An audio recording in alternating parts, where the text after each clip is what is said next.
สร้างพอเฮ็ดหยังจึงได้เปลี่ยนสร้างแล้วเป็นหยังคือบ่ทั้งพอสร้างยาวคือเก่าเนาะบางหลายผู้หลายคนอาจจะคิดว่าทั้งเฮานี่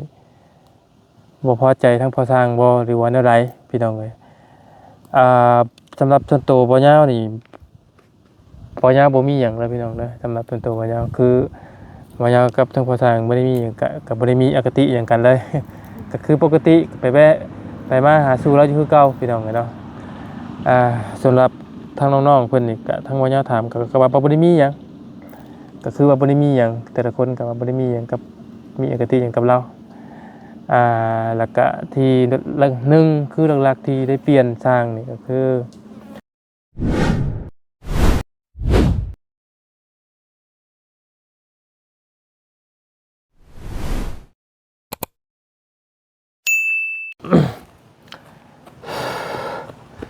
ป้าจังแม่นมาฮ้อนเนาะพี่น้องเอ้ยทักทายกับสบายดีและสวัสดี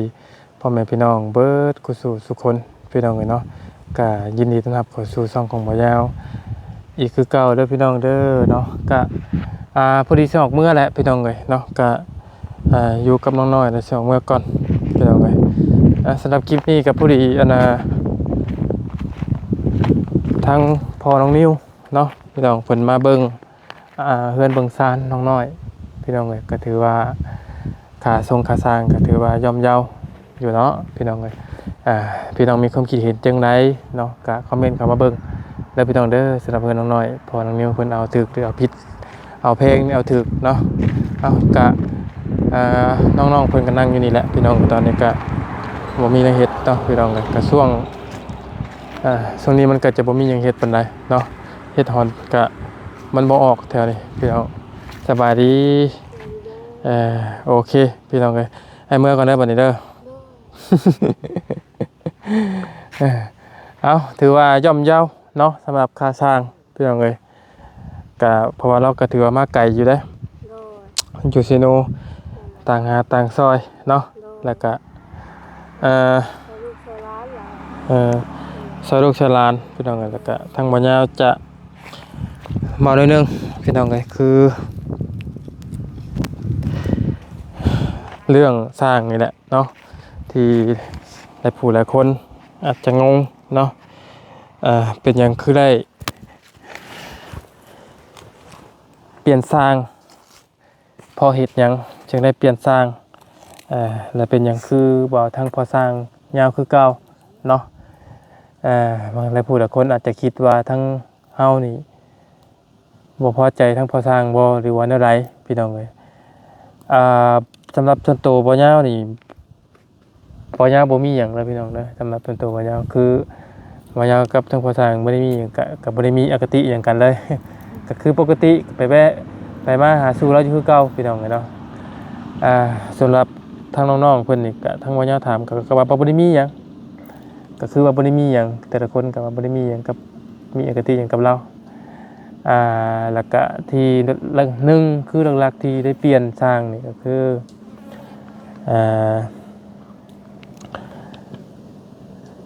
จุดเริ่มต้นก็คือทางน้องๆเพิ่นคือทางบ่ยาวนี่บ่ได้มีงบในเฮือนในศาลของทางน้องน้อยแล้วพี่น้องเอ้ยบ่ได้มีหยังแล้วตอนนี้ก็ถามว่าเว้ากันตรงๆพี่น้องเอ้ยยอดวิวน้องๆยอดวิวน้องน้อยเพิ่นนี่มีบ่พี่น้องบ่คือตอนนี้ก็พ่อแม่พี่น้อง FC ก็ให้ความสนใจน้องเพิ่นก็บ่ค่อยหลายปานใดพี่น้องก็คือบ่คือก็ฮู้กันนะมันก็บ่คือตอนแรกๆเนาะแต่ว่าทางบ่ยาวกับหมู่คู่ก็พยายามมากับน้องนงนี่มาเพื่อหยังมาเพื่อผลักดันให้น้องเพิ่นไล่พี่น้องเอ้ยมาผลักดันให้น้องเพิ่นไล่ให้มันแล้วเสร็จสมบูรณ์ในเฮือนในศาลนี่แหละเนาะก็ให้มันแล้วมันสิ้นแต่ส่วนเรื่องยอดวิวส่วนเรื่องมีไผให้ค่าน้ำมันนี่บ่มีนะพี่น้องคือบ่ยาวมาทุกมื้อนี้ก็บ่ได้มีไผบ่ได้มีผู้ใหญ่ให้ค่าน้ำมันบ่ได้มีไผเอาเงินค่าน้ำมันให้แต่ถามว่ายอดวิวน้องเพิ่นขึ้นก็บ่ได้พี่น้องบ่ได้ขึ้นมาถ่ายทำน้องน้อยก็ทำบาสูงสุดทำบายังไรดีก็มีแต่5,000 วิวพี่น้องสูงสุดดีก็คือมาหาน้องเพิ่นว่านี่ก็2,000 วิวพี่น้องเลยถามว่า 2,000 วิวคนเบิ่งหน่อยว่าพี่น้องมันก็บ่น้อยเนาะคนเบิ่งถึงว่า 2,000 พุ่นแหละพี่น้องเลย แต่มันก็บ่ได้หลายพี่น้องเลยคำว่าคือสมมุติว่าไงคือวิว2,000 วิวนี่คือบ่ยามนั่งกินข้าวหรือว่านั่งทานน้องเลปเตอร์อยู่เพื่อนอยู่ซ่านก็พ่อแม่พี่น้องเพิ่นก็เบิ่งให้อยู่ได้พี่น้องเอ้ยแต่เพราะเป็นหยังบ่ยามคือยังเติมน้ำมันอ่ามาหาน้องเพิ่นลงทุนมาหาน้องเพิ่นเองก็ข้อว่าเฮาอยากพักรันเครียดน้องเพิ่นให้มันแล้วให้มันไล่ให้มันแล้วแล้วก็เฮาสิได้ไปหาครอบครัวอื่นนำแน่พี่น้องเอ้ยถ้าเฮาปะ ปะไปเลยนี่ก็เงียบไปเลยแล้วนี่ก็สิอยู่แบบซี่เลยนี่พี่น้องเอ้ยแต่ละเคสนะมันก็สิบ่เพราะว่าเฮาบ่ถ่ายคลิปลงไปผู้ใหญ่เพิ่นก็จะบ่เห็น FC พ่อแม่พี่น้องเพิ่นก็จะบ่เห็นแล้วก็เฮือนซ่านก็เพิ่นก็สิฮู้ว่าสิซอยน้องเพิ่นจุดใดบ่อยากเชื่อเลยว่าถ้าเฮาบ่เข้ามาปึ๊บบ่มีไผเข้ามาปึ๊บนี่มันก็สิเงียบไปเลยแล้วก็สิเฮือนซ่านก็แบบเงียบไปเลยแล้วก็ผู้ใหญ่เพิ่นก็แบบก็จะห่างหายไปเลยก็มีแหละพี่น้องเอ้ยพอเพิ่นไปเจอเคสใหม่แล้วเพิ่นก็อยากซอยเคสใหม่คือกันหั่นนะพี่น้อง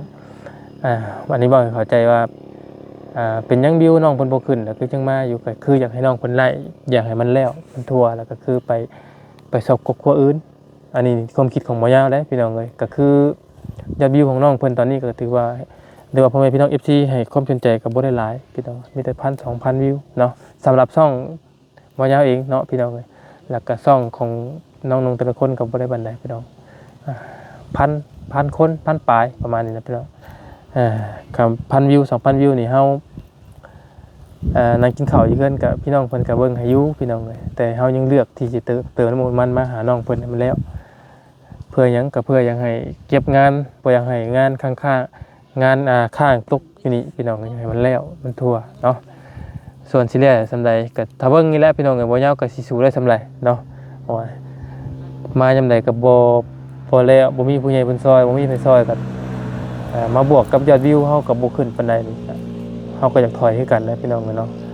เพราะว่าเป็นหยังคนเฮามันเฮ็ดหยังมันก็ต้องมีอยู่แล้วเนาะสมมุติว่าเฮามาถ่ายทำน้องเพิ่นยอดวิวเฮาบ่ขึ้นเฮาก็ไปต่อบ่ได้ก็คือเจ้าฮู้นี่แล้วว่าก็บ่สามารถมาหาเจ้าได้บ่สามารถเติมน้ำมันมาได้เพราะว่าทางอ้ายก็ไล่จากโฆษณาที่พ่อแม่พี่น้องเพิ่นเบิ่งให้ เบิ่งในช่องให้นี่แหละพี่น้องเอ้ยเนาะเอามาต่อตัวนี้บัดนี้มาต่อเรื่องพอสร้างก็คือเนาะเดี๋ยวฟังเบิ่งบ่ยาวว่าสิแวะเข้าไปหาเราอยู่ดอกเสมอก็ยันว่าเราน้อยอกน้อยใจหยังแน่เถื่อก็พี่น้องยันว่าเอ้าเปลี่ยนสร้างเป็นหยังคือบ่เห็นบอกกันประมาณนี้นะพี่น้องเฮาก็บ่ได้มีอคติหยังกับเราพี่น้องเอ้ยก็เดี๋ยวสิเข้าไปหาเราอยู่เนาะเข้าไปก็ว่าพี่ผู้ใหญ่เพิ่นทั้งน้องทั้งนงนี่เพิ่นอยากให้เปลี่ยนสร้างเปลี่ยนด้วยจากสาเหตุหยังนี่ก็คือผู้ใหญ่เพิ่นให้ความคิดเห็นแนวนี้มันมีช่วงหนึงน่ะทางพอสร้างเราก็เราจะเว้าว่าค่าเวียกค่างานเราหลายอย่างหนึ่งก็ลูกน้อยเราว่าอีกอย่างหนึงก็ลูกน้อยนี่ลูกน้อยนะพี่น้องเอ้ยก็นี่ที่นี่ทั้งผู้ใหญ่เพิ่นได้ยินแล้วก็เพิ่นก็ได้อย่างทางพอสร้างเรานี่ยากอีดีแล้วก็ได้ยินพอสร้างว่าสิลงให้ลงหน้าอีกว่าซั่นบาดทางพอสร้างสิลงให้ลงหน้าเด้อจักกันไหนสิเลี้ยงลูกน้อยจักกันไหนสิลงให้ลงหน้านะจักกันไหนสิเทือนอยู่เจ้าของอีกนะก็เลยผู้ใหญ่เพิ่นได้ว่าเอ้าซั่นบอกน้องๆเพิ่นเนี่ยเปลี่ยนสร้างหาสร้างใหม่ซะนะยันว่าทางพอสร้างเพิ่นยากแต่ว่าเฮานี่บ่ได้มีอคติอิหยังกับเราทั้งนั้นพี่น้องก็คือเก่าทั้งมายาวคือเก่าพี่น้องก็ถ้าว่างานมีเวียกมีงานต่อไปข้างหน้าก็สิได้หาเราคือเก่านั่นแหละเนาะบางเทื่อมีเพิ่นเคสต่อไปเนาะพอสร้างประเมินราคาให้เฮาแน่ไหมนี่ใส่จักเส้นก็สิได้เข้าไปหาเราคือเก่านั่นแหละพี่น้องเอ้ยก็เนาะก็ยันพี่น้องเข้าใจผิดว่าโอ้มีหยังกันบ่คือได้เปลี่ยนสร้างแบบกระทันหันปึ๊บๆๆนะพี่น้องบ่ได้มีหยังเลยพี่น้องเด้อบ่ได้มีหยังก็สิเข้าไปเยี่ยมไปยามเราอยู่ทางน้องปัดไสก็สิเมื่อแล้วเนาะพอกับ อยู่กับมันบ่มีช่วงนี้มันก็บ่มีหยังเฮ็ดเลยพี่น้องจักสิเว้าหยังกับน้องเพิ่นก็มีแต่นั่งโอลมกันทำนี่แหละก็บอกเบื่อพี่น้องแต่ว่ามื้อนี้เจ้าสิได้ขี่เกือบจะได้เมืองมื้อนี้ โดย พอเรามาบ่ได้เอารถมาพอมาน้องๆนิ้วพี่น้องเอ้ยหนึ่งคือประหยัดน้ำมันนี่แหละตัวประหยัดน้ำมันนี่แหละหลักๆเลยพี่น้องเอ้ยเนาะทุกตรงนี้ก็โตมรสุมหลายอยู่พี่น้องเอ้ยทางหมอยาเองก็เงินค่าแล้วค่านมลูกก็4-5บ่ทวงบ่ทันแหละพี่น้องยืมเด้บ่ยาวยืมเด้บ่ยาวเป็นหนี้หลายเลยพี่น้องเอ้ยเนาะเป็นหนี้ได้เป็นหนี้บ่ตูนก็ 2,000 เป็นหนี้เท่าแม่3 ล้านกับ 2,000 เดือนนะเป็นหนี้โมอีกล้านหนึงก็คือยืมมาซื้อกินนี่แหละพี่น้องยืมมาซื้อกินแล้วก็ซื้อนมให้น้องเนปเตอร์นี่แหละเนาะแล้วก็ตั้งหาไส้เพิ่นพี่น้องเอ้ยคือว่าเห็นอ้ายเว้าซี่นี่เจ้าคิดว่าอ้ายบ่ได้เป็นหนี้เป็นสินแต่ที่จริงมีเมื่อไรวะที่จริงมีเด้นะพี่น้องเอ้ย แต่ว่ามันเป็นภายในครอบครัวเฮาพี่น้องก็สิไปพยายามก็เป็นคนละส่วนก็สิพยายามหาตอนนั้นก็หาเลี้ยงครอบครัวนี่แหละเนาะส่วนเฮือนน้องน้อยนี่สิไล่ซำไรสิแล้วซำไรก็สังว่ากันพี่น้อง ได้เอาขนาด ได้ซำนั้นเนาะในแต่บุญวาสนาน้องเพิ่นพี่น้องก็คือก็บ่คือตะกี้เนาะพี่น้องตะกี้ก็ พี่น้องเพิ่นก็ให้ความสนใจน้องเพิ่นหลายตอนนั้นนะพี่น้องเพิ่นก็ซอยน้องเพิ่นมาซอยน้องเพิ่นก็หลายเติบหลายเนาะ โดย ตั้งแต่วันนั้นก็ยังบ่ฮอดปีจ้ะพี่น้องเอ้ยนับตั้งแต่มื้อขายเขียดมาก็ห้องน้ำห้องในอยู่ให้อยู่หน้าเจ้าน้ำเจ้าใน โดย ก็ทั้งนี้ทั้งนั้นก็ในครอบในครัวน้องเพิ่นตอนนี้ก็ถือว่ามีแต่ผู้ใหญ่ใจดีดูแลนะพี่น้องเนาะ คือกล่าวว่าได้เต็มปากเงินที่น้องเพิ่นซื้ออยู่ซื้อกินก็มื้อนี้ไปแดกเป็นนัวก็ ท่านผู้ใหญ่ ล้วนทั้งเงินผู้ใหญ่เพิ่นให้น้องเพิ่นมาแหละพี่น้องเอ้ย เพราะว่าน้องผมไม่ได้ไปหาอย่างเลยก็มีแต่เห็นนันวานเงินผู้ใหญ่เพิ่นนี่แหละให้มาเนาะคำว่าสิบ่แม่นบัดบ่แม่นเฮาก็เฮาเห็นอยู่ว่าหมู่ครูมอบให้นะพี่น้องแต่ว่า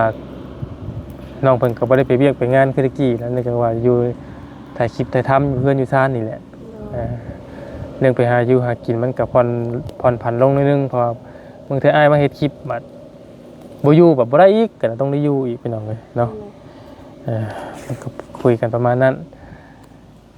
ก็ถือว่าหลายเติบได้เนาะเบิ่งนี่คือว่าน้อยเฮาเบิ่งนี่พี่น้องเอ้ยคือว่าบ่ได้หลายแต่ว่ามูลค่ามันนี่ถือว่าหลายเติบได้เพื่อสิได้เป็นดังนี่ปะโตเฮือนซาน ทำไมแสนเนาะ เนาะก็เฮือนเจ้านี่อ้ายว่ามันสิอยู่ราวๆ3 โดย ส่งราวๆ300,000เฮือนเจ้านะ300,000จะแล้วเฮือนนะคิดว่านะ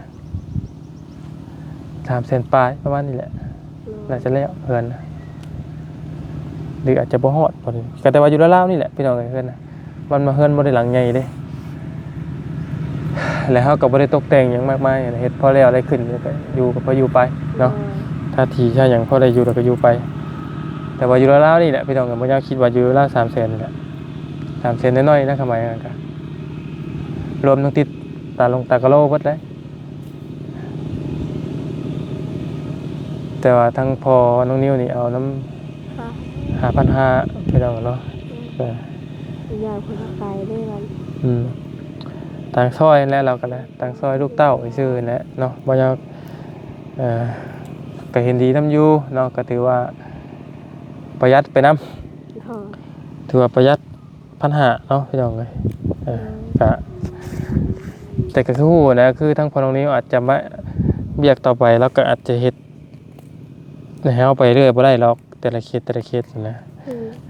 คนที่เฮ็ดแรกก็คืออาจจะเป็นพ่อสร้างพ่อหยังพุ่นแหละพี่น้องเอ้ยแต่ว่าคือนี่แหละที่เฮาได้เปลี่ยนทางไว้กระทันหันก็ย้อนเนื่องจากว่าเราอยากเวียกงานนี่แหละพี่น้องแต่ก็บ่ได้ให้บ่ได้เครียดหยังกันหรอกต้นน่ะแต่พี่น้องจะผิดใจกันบ่ก็บ่สร้างกันสิบ่แม่นเลยพี่น้องเอ้ยบ่ได้ผิดใจบ่ได้ผิดหยังกันเลยเนาะบ่ได้มีหยังอันนี้ก็มงขึ้นไว้แล้วจบนะสุดทั้งหลังคา ถ้าเงินมันเหลือ จากมุ้งหลังคาได้ก็ซื้อบล็อกมาให้น้องเพิ่นแหละครับทำมีงบก็ทั้งก็ขึ้นไปเนาะถ้าคิดได้สำไรแหละสำไรก็เอาสำนั้นแหละ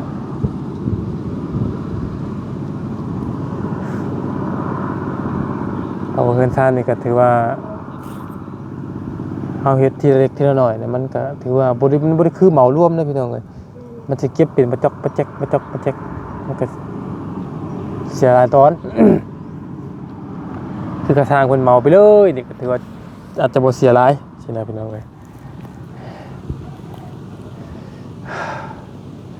เอามีประมาณนั้นแหละหน่อยกับผู้ว่าสิเว้าหยังกับเจ้าเนาะแต่ว่ายินดีนำดวงหน้าเนาะส่วนว่าเงินนี่ค่าหลังคานี่อาจจะพอแล้วพี่น้องเอ้ยแต่ว่าค่าสร้างนี่บ่ฮู้ว่าสิขาดเท่าไหร่ มันดาวใช่ป่าว5,000มากิน ขาด 5,000 เลยฮะ โดย ขาด 5,000 เลยว่ะ กินได้ พอว่าย่านี่บ่มีน้ำไผทั้งนั้นเลยพี่น้องมีก็มีแต่ตัวกับหัวใจนี่แหละเนาะขึ้นพอได้มงได้หยังก็โอเคแล้วพี่น้อง โดย มันก็สิบ่เฮ็ดให้โครงหางมันล็อกคำว่าบ่แล้วไว้ก็ทำมาป้าไปสิโอกาสสิดอกหลายโอกาสที่ปวกจะซื้อสิมันฮักสิมันหลอกกันหลายสุดเนี่ยก็ซ้ายอีกนี่เฮซ้ายบล็อกที่ต้องได้ใส่หลักๆจังหน่อยนะ แม่น ปูนนั่นแหละมีประมาณนี้พี่น้องจากได้สียังครับว่าเป็นหลังคาเลย สี่ตะมู คิดตามโมบอกว่าสีเขียวมันกบเกินขึ้นเราไปไม่ไปเลย เป็นแบบนั้นแล้วก็สีแบบไรมันจะออกสีดำๆแต่ว่ามัน สีเลือดบ่ แม่น สีเลือดหมูบ่ แต่ว่ามันบ่ดำมันสิเป็นเลื่อมๆนะ สีมันดีบัดสียัง สีเฮาก็ได้ สีเลือดหมูบ่ อืม สีเลือดหมูจ้ะ เอาผมดำว่าดำกับบ่ดำบ่แดงกับบ่แดงนะ อื